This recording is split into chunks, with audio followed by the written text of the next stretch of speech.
What's going on, everybody? Mike here, AHC Garage. Welcome back to the channel. Today we got Brian DC5 project back on our channel, and on the last video we were able to put this K20 Z1 power plant back in the car in this beautiful vivid blue pearl engine midnight. Today's video, the car's going to the body shop. Now before we do that, we want to go ahead and get the undercarriage all cleaned up and get it prepped for paint. So with that being said, we're gonna go ahead and get the car up in the air and we'll do some cleaning. Let's take a look. Mike and his crew got everything completely degreased and foamed up on the underside of the car. You might ask yourself, why is this necessary other than just cleaning? Well, if you guys remember in the beginning of the video, I don't want any trace that this car was ever white, and well, my plan is to give it a nice little paint job on the bottom side of the vehicle. So Juan and Mike got everything nice and scrubbed up. They were able to remove 20 years of grime, dirt, sludge, and every little bit of dirt that was on the bottom side of this chassis and the bottom side of this car by just taking some degreaser, some brushes, and a lot of elbow grease, and they were able to get everything nice and cleaned up. You can see here, it just is a lot of time consuming efforts to do a full and proper color change, but that is what we were after. Now, once it was all soaped up, the guys put it back on the lift and were able to use the pressure washer and got all that grime and dirt completely removed from the vehicle itself. And why is this important? Again, it's because in a few steps here, we're going to go ahead and use a paint that is not only going to undercoat the vehicle, but it's going to protect against future rust, which we'll show you here in a moment. So it's very important to get everything nice and cleaned up so we can actually do this step. Now, only a few weeks later, we were ready to go ahead and do the undercoating. So we removed the exhaust, and the paint that we're going to be using is the Eastwood Rust Encapsulator Plus, and you can actually put this right over any scaled over rust, and it will go and stop that rust from happening.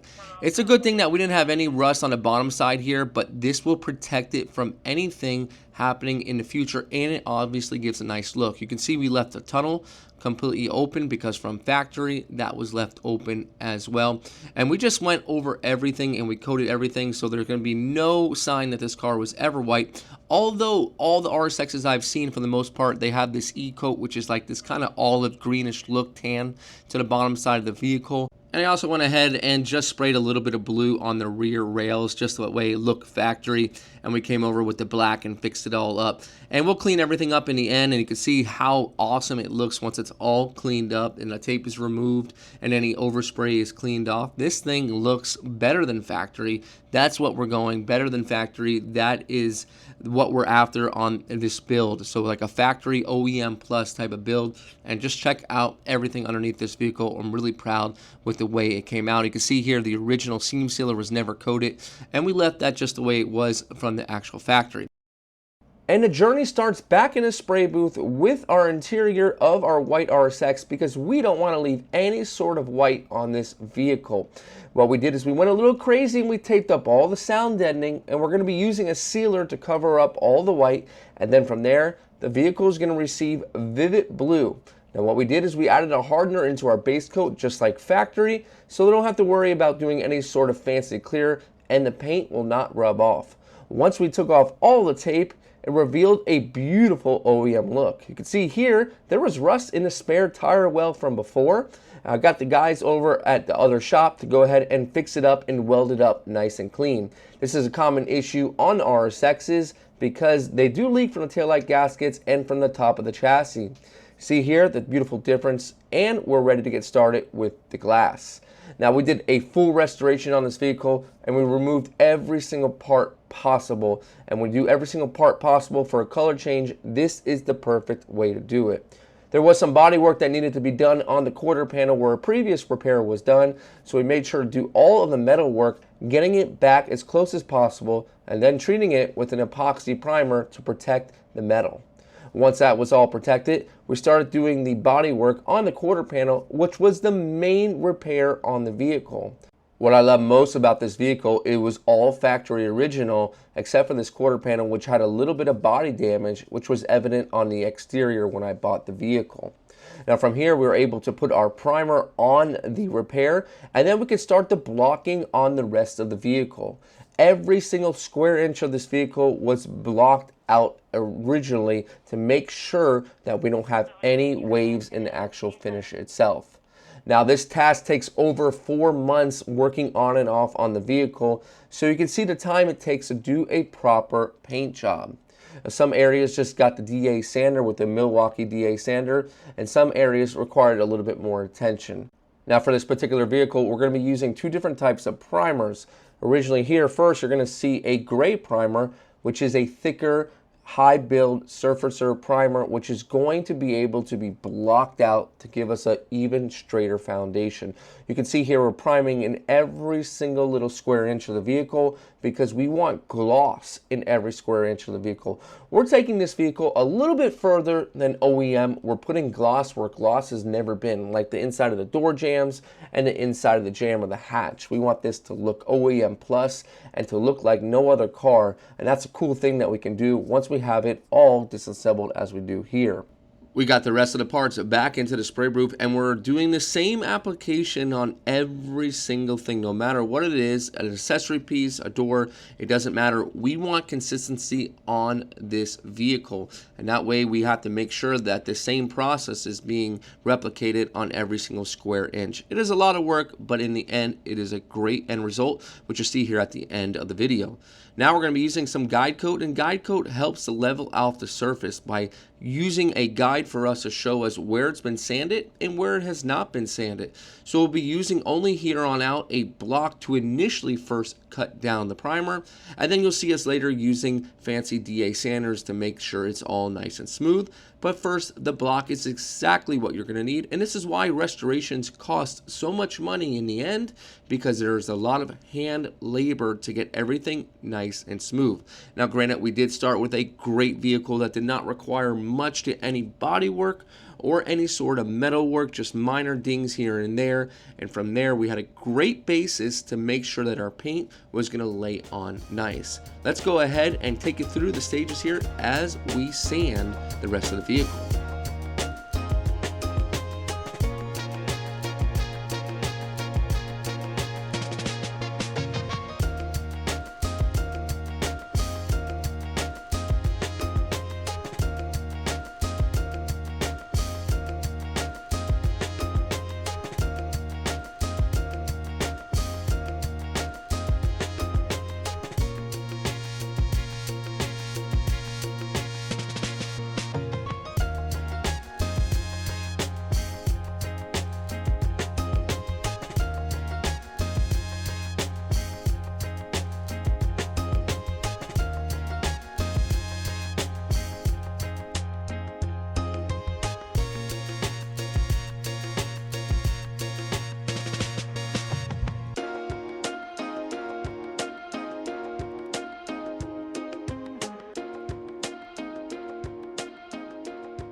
Now once it was all sanded, it was time for the second primer. This is going to be a blue primer. Now only in our system can we have a blue primer. Most systems do not have this type of fancy equipment or technology, but this blue primer lets us get very close to the color that we are going to actually paint this car. It's more of a baby blue, but when we go to apply our actual paint, it's going to cover much easier and we'll use a lot less paint.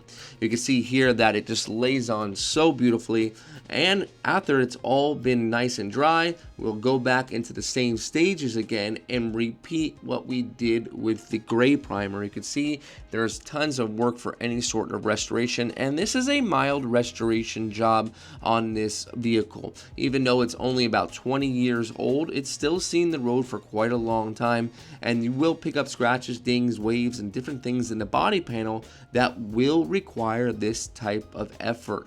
You can see after it's been drying, we're going to be using that block once again and doing the final sand. The final sand is the most important sand on the vehicle because we want to make sure there's no imperfections in the panel, because if there is, you're going to see them in the surface when you go to paint.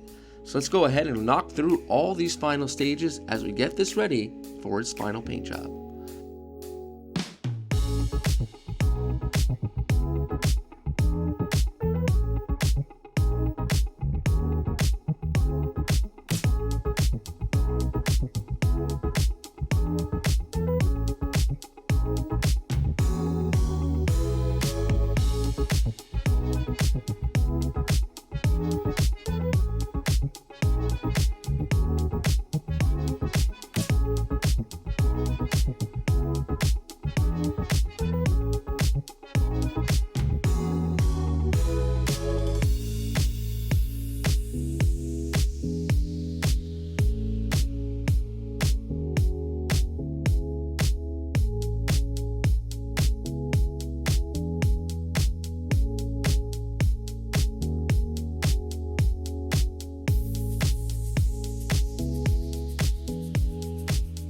Now, before we move on, I did opt for an R dot hood because I want a fresh look to the vehicle and I didn't want any Bondo. So we're going to be using sealer on the underside of the hood, and that R dot sticker has a clear template over it that you can pull off and it reveals the R dot sticker. So you can go ahead and paint right over it and reveal it later once you peel it off. Now we're using that same exact primer, but we have it mixed as a sealer this time, which is basically a thinned out primer.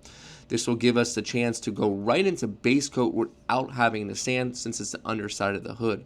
And what do you guys think? This hood is going to look beautiful when it's all done, but we're going to be putting the engine insulator back on it, and it's going to hide that beauty. So what do you think? Should we have left it off or should we keep it in? Let us know down in the comments. Once you see it, it might change your mind.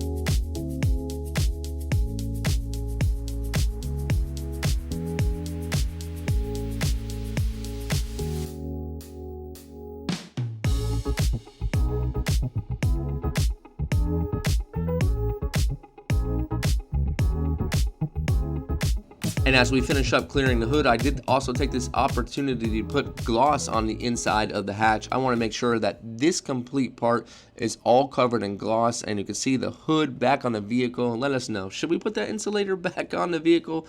Now, once that was all done, it was time to get the laboratory all cleaned up, and we're using a product called Like 90, which is a basic sprayable paint that goes on the walls, and you can peel it as well, and you can peel it off every 2 or 3 months and then recoat it. And we're going to go ahead and get everything here situated and cleaned up so we can get the car back into the booth.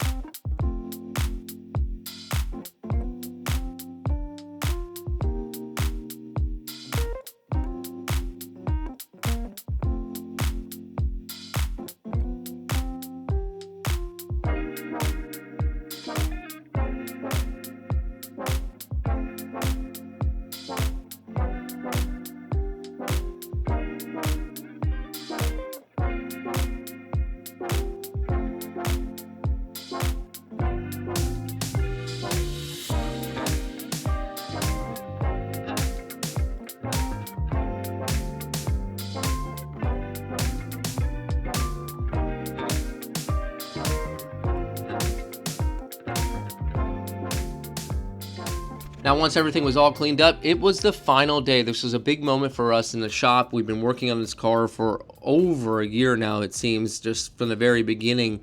And at this point, it's hit the actual paint booth. This is the moment where this vehicle will turn vivid blue for the first time and last time ever, receiving its final paint job. And what a feeling it is to get it in the booth and start the taping process.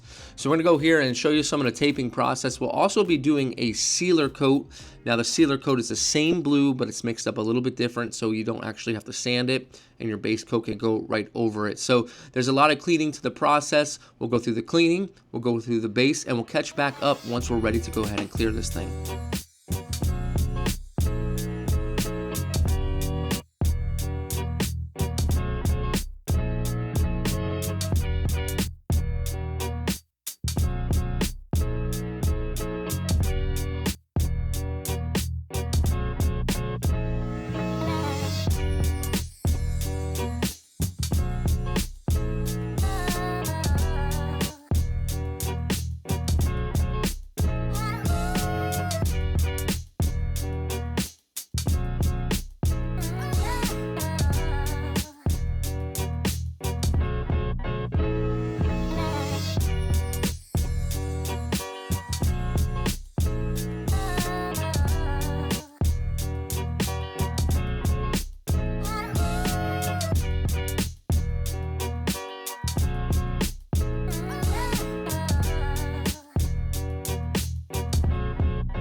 Now, as we finish up the first coat of the Vivid Blue on the vehicle, we can see how much work and how much time it takes to get paint on every little square inch, even on the tops of these doors.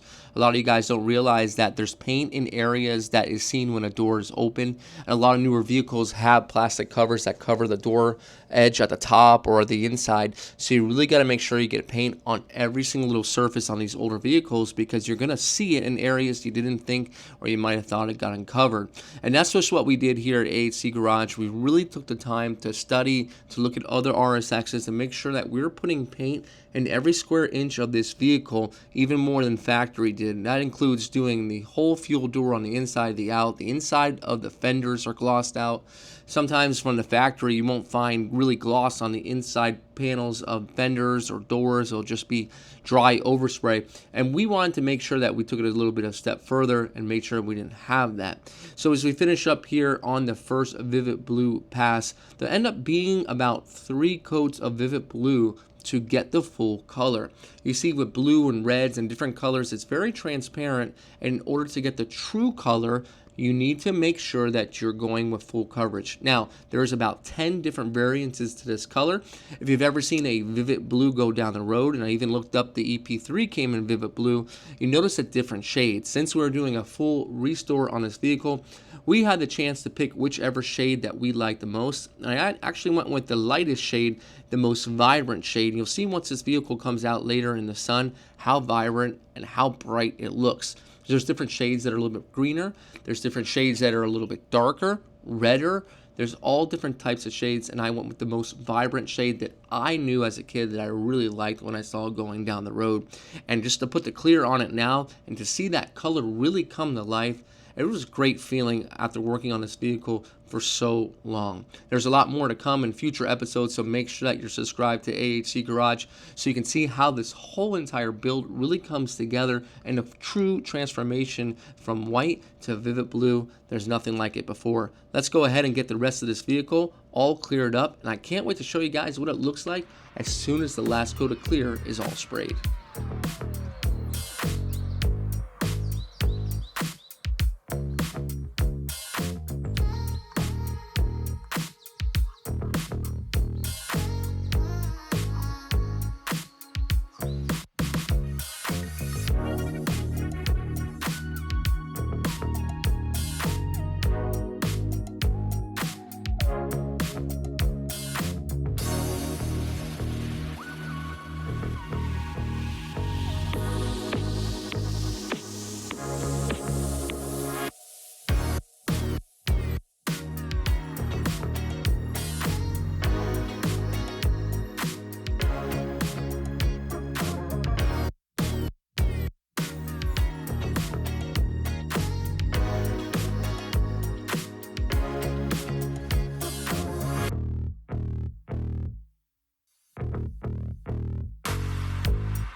Now, as we approach the ending of the clear coat on the first coat, a lot of folks are asked how many coats of clear. Well, a lot of folks don't realize that nowadays with high solids clear, you only need 2 coats. You could put a third one on, but it's not needed.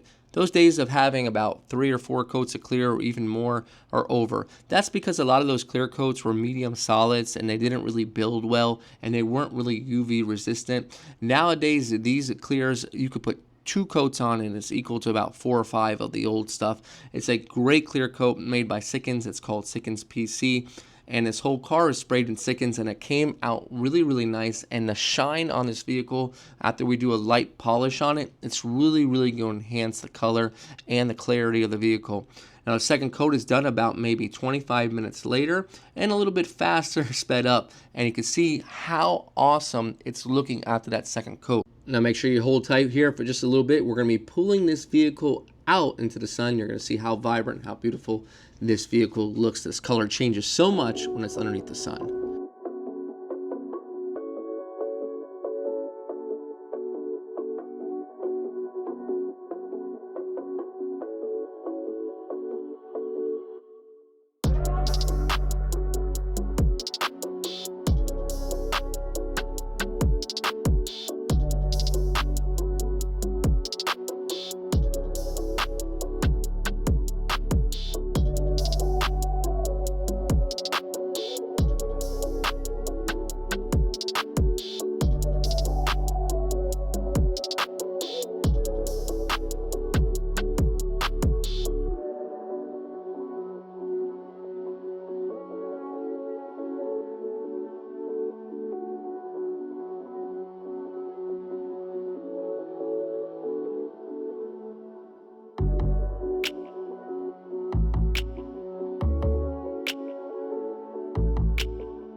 What do you guys think of my Vivid Blue RSX? It's completely beautiful. I'm really happy with it. And a lot of work. You know, we set out in the beginning and we said we're going to do this, and we took the commitment and we actually did it. And I'm super excited. You guys saw in the video all the work it took. Now, we're really excited now because in the next following videos, we're going to get this thing back into the shop, and the guys are going to go ahead and start with the assembly and possibly get the interior back into this vehicle. And we have a lot of other treats coming up, so make sure you stay tuned.